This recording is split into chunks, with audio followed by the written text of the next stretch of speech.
Dalam nama Bapa dan Putra dan Roh Kudus. Amin. Allah Bapa di surga, kami mengucap syukur dan terima kasih bahwa Putramu menunjukkan kepada kami surga itu bahagia tanpa ada penderitaan dan penuh sukacita, penuh terang. Bantu kami ya Bapa untuk mencicipi sedikit surga itu, sehingga kami dapat bergembira dan mempersiapkan hidup kami sekarang ini dengan penuh sukacita. Terpujilah namamu kini dan sepanjang segala masa. Amin. Para saudaraku yang terkasih dalam Kristus, satu hari menjelang masa Advent, kita ditunjukkan oleh Santo Yohanes dalam kitab Wahyu. Surga itu seperti apa? Surga itu kayak apa? Yang menjadi kerinduan hati setiap manusia akhir hidupnya. Luar biasa saudaraku yang terkasih kalau kita baca dalam kitab Wahyu hari ini. Bahwa kita tidak butuh matahari, tidak butuh sinar, tidak butuh apa saja. Karena cahaya Allah menyinari manusia. Sekali lagi, kita tidak butuh matahari, tidak butuh cahaya, tidak butuh apa saja. Cahaya matahari kita tidak perlukan. Sebab Tuhan Allah menerangi mereka dan mereka akan memerintah sebagai raja sampai selama-lamanya. Jadi saudaraku terkasih, kita bukan hanya mendapatkan sukacita dan kegembiraan di mana tidak ada penderitaan sama sekali. Ya. Tidak ada sakit sama sekali seperti yang kita alami sekarang ini. Ya. Saudara, itulah kerinduan hati manusia. Surga itu, kebahagiaan kekal, perjamuan anak domba. Tahta Allah dan tahta anak domba mengalirkan air kehidupan. Ada pohon kehidupan yang menyembuhkan setiap orang. Segala orang.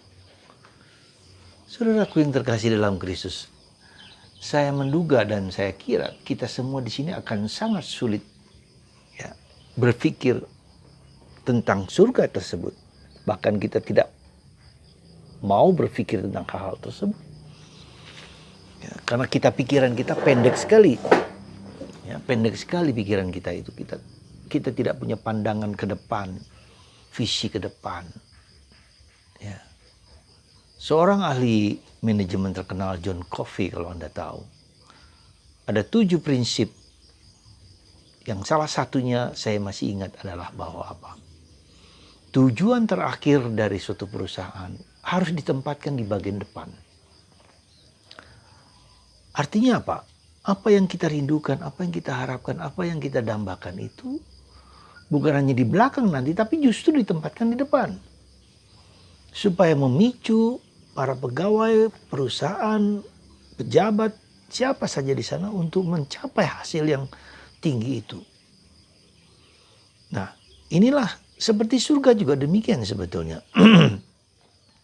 Kalau kita menyadari itu semua, surga yang begitu indah yang dilambangkan oleh Yesus tadi itu, ya, tahta surga dan tahta Allah dan tahta anak domba.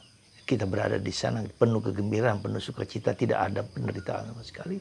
Kita tempatkan dalam diri kita sekarang ini di depan, supaya nanti kalau kita menghadapi penderitaan, menghadapi kesulitan, menghadapi apa sajalah duka cita dan segala macam, kita siap, kita tetap bergembira, tetap bersukacita karena yang kita alami di dunia ini ya tidak sebanding dengan kemuliaan yang akan kita alami, bukan hanya akan tapi yang sedang kita alami dan akan kita alami secara penuh.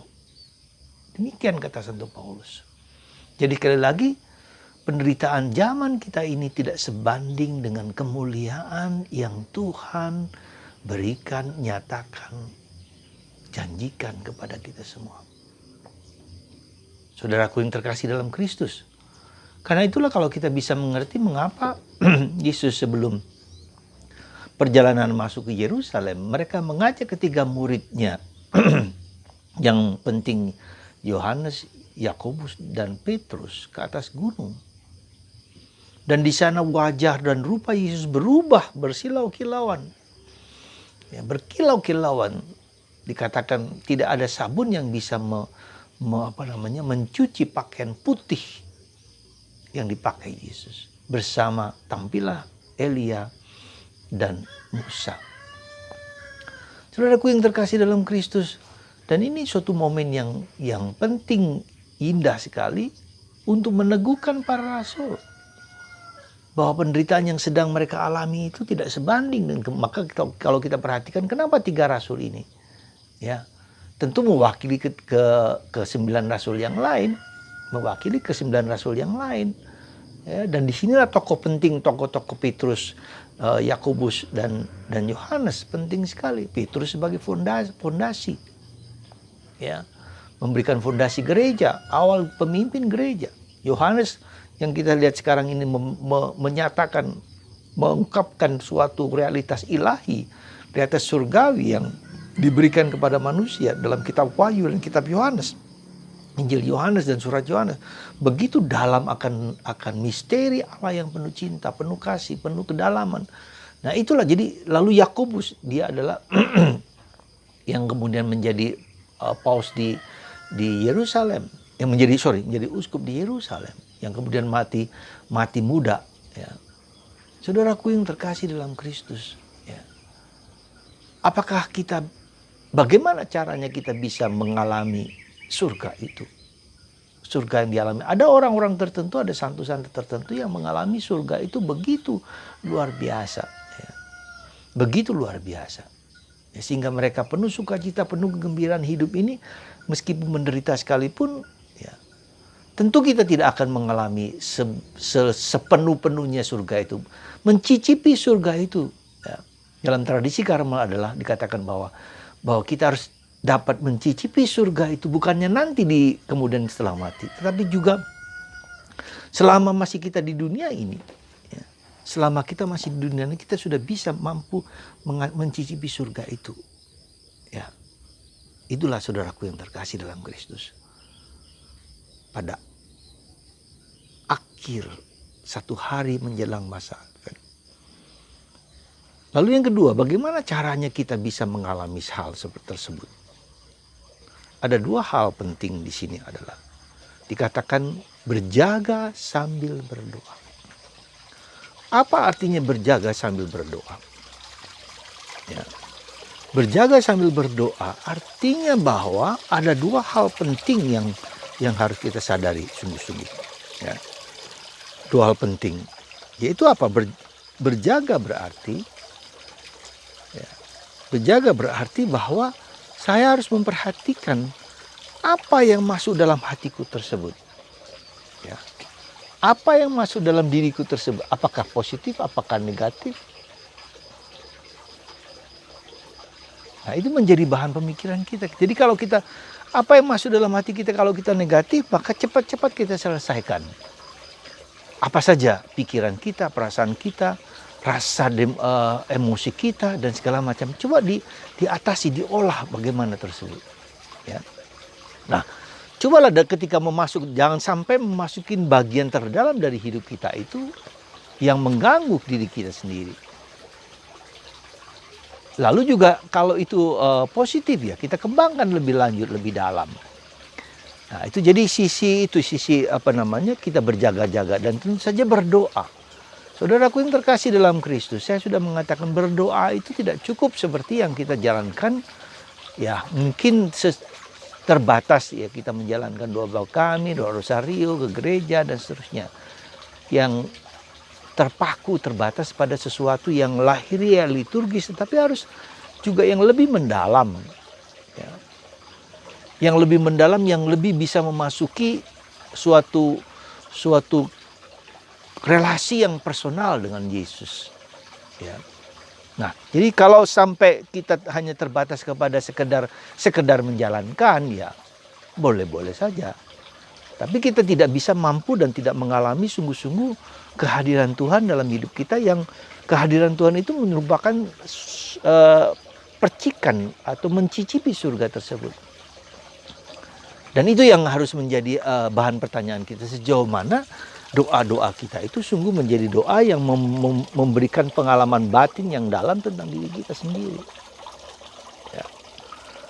Saudaraku yang terkasih dalam Kristus, maka dalam kehidupan kita, kita selalu berusaha juga untuk mereview, ya, mereview apa? Mereview doa-doa kita. Gitu.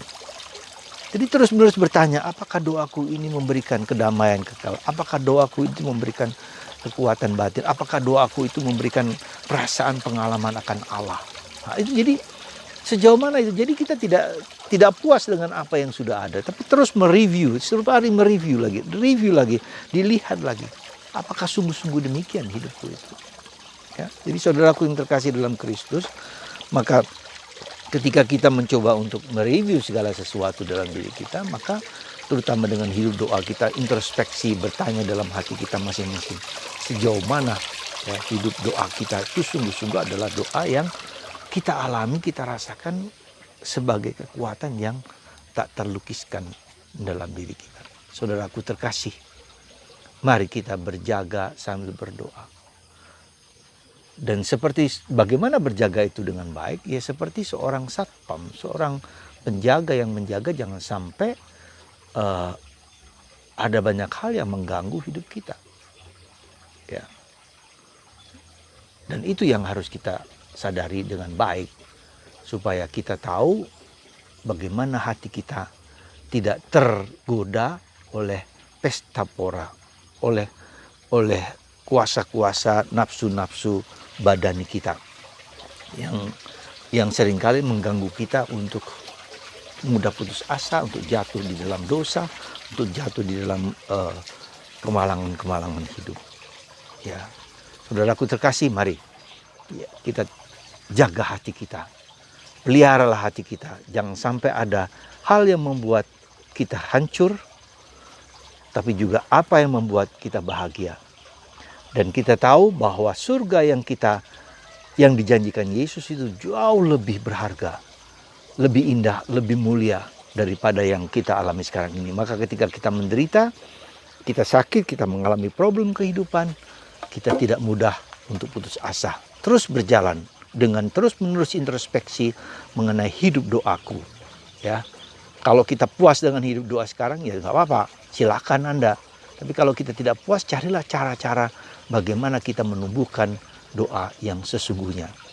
Ya, semoga Anda dan kita semua mencicipi surga tersebut, ya, mencicipi surga yang diberikan Allah kepada kita, dijanjikan Allah kepada kita, dan kita dapat merasakannya, supaya kita dapat menjalani hidup ini dengan penuh sukacita dan penuh gembira. Tuhan memberkati Anda semua dalam nama Bapa dan Putra dan Roh Kudus. Amin.